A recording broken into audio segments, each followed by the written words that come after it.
সন্দীপ খুনের ৬ বছর দোষীদের গ্রেফতারের দাবিতে হাইকোর্টে সিবিআই তদন্তের আর্জি বিজেপির।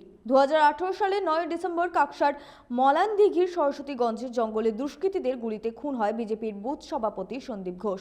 এখনও খুনিরা অধরায় রয়েছে। বিরোধী দলনেতা শুভেন্দু অধিকারীর সহযোগিতায় মৃত্যুর 6 বছরের সন্দীপের পূর্ণবয় মূর্তি বসিয়ে দোষীদের কার্যত হুঙ্কার দিলেন বিজেপি নেতৃত্বরা। দোষীদের হুঙ্কার দিয়ে বলেন, অবৈধ কারবারিদের বিরুদ্ধে গর্জে উঠেছিল বুথ সভাপতি সন্দীপ ঘোষ, তাই তাকে গুলি করে হত্যা করা হয়েছিল। যারা এই ঘটনার সাথে যুক্ত তাদের 2026-এর মধ্যে জেলে যেতে হবে। তারা কলকাতা হাইকোর্টে ইতিমধ্যে সিবিআই তদন্তের আর্জি করেছেন। সিবিআই তদন্ত হবেই, শাস্তি হবেই দোষীদের। আসানসোল দুর্গাপুর উন্নয়ন পর্ষদ প্রথম থেকেই দুর্গাপুরে একটা উচ্ছেদের পরিকল্পনা গ্রহণ করেছে। সেই উচ্ছেদ চলাকালীন আমরা দেখলাম আমরা করা হলো, যারা ফুটপাতে গরিব ব্যবসায়ী তাদেরকে উচ্ছেদ করা হলো, আর যারা বড় শিল্পপতি, যারা হোটেলের কনস্ট্রাকশন হাই রাইজ বিল্ডিং করলো তাদেরকে ছাড় দেওয়া হলো। এক্ষেত্রেও আমরা একই ঘটনা দেখলাম 27 নম্বর ওয়ার্ডে পাম্প হাউস মোড়ে যে প্রীতিকা হোটেল ছিল তার সামনে যে বাসস্ট্যান্ড, হোটেলের সৌন্দর্যায়নের জন্য বাসস্ট্যান্ডটিকে ভেঙে দেওয়া হলো। তো আমার কথা হচ্ছে, যারা এই সিদ্ধান্ত গ্রহণ করলেন, গভর্নমেন্টের কোন ডিপার্টমেন্ট এই সিদ্ধান্ত নিলেন এবং কেন বেছে বেছে শুধুমাত্র প্রীতিকা হোটেলের সামনের বাসস্ট্যান্ডটাকেই রিমুভ করা হলো? এর পেছনে যেগুলো কাজ করছে একটা অসাধু চক্র, দুর্গাপুরের বেশ কয়েকজন ব্যবসায়ী এবং শিল্পপতিরা ঐক্যবদ্ধভাবে দুর্গাপুরটাকে বেচে দেওয়ার জন্য দায়িত্ব নিয়েছেন এবং তারা সরকারি মদদে দুর্গাপুরের হোটেল থেকে শুরু করে দুর্গাপুরের মেলা খেলা সর্বত্র গ্রাস করতে চাইছে। এই যারা মেলা খেলার নামে এবং দুর্গাপুরকে সৌন্দর্যায়নের নামে নিজেদের পকেট ভরতে চাইছে, মাননীয় মুখ্যমন্ত্রীর কাছে আমরা অনুরোধ রাখছি, এরা কারা এদেরকে চিহ্নিতকরণ করার দরকার মুখ্যমন্ত্রীর আগে।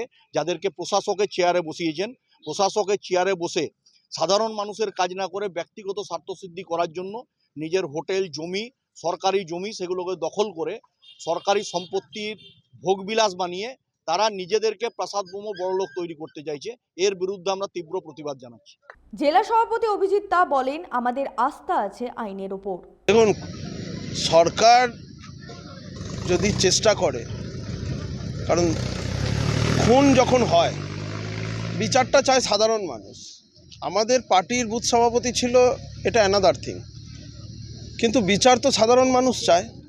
আর তার জন্য সরকারের উচিত বিচার ব্যবস্থার মাধ্যমে সরকারের তরফ থেকে যারা উকিল আছে তারা নিউট্রালভাবে কাজ করে যদি আমাদের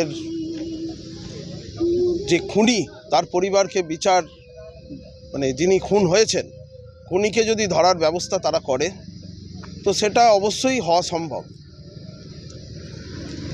জানি না কেন দেরি হচ্ছে।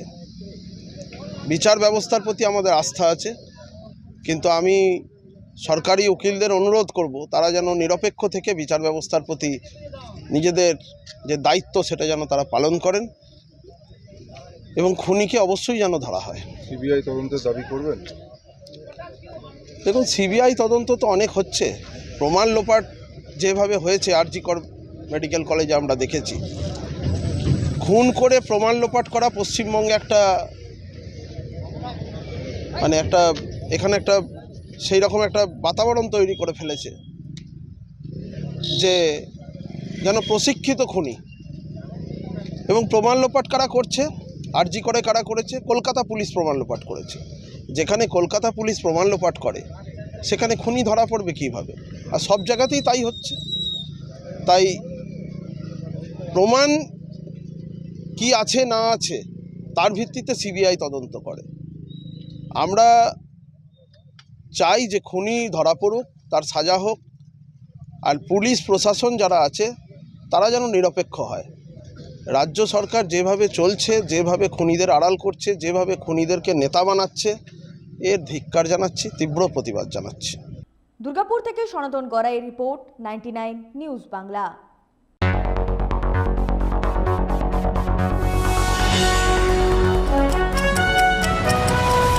আপনারা দেখছেন 99 নিউজ বাংলা। বদলাবো আমরা।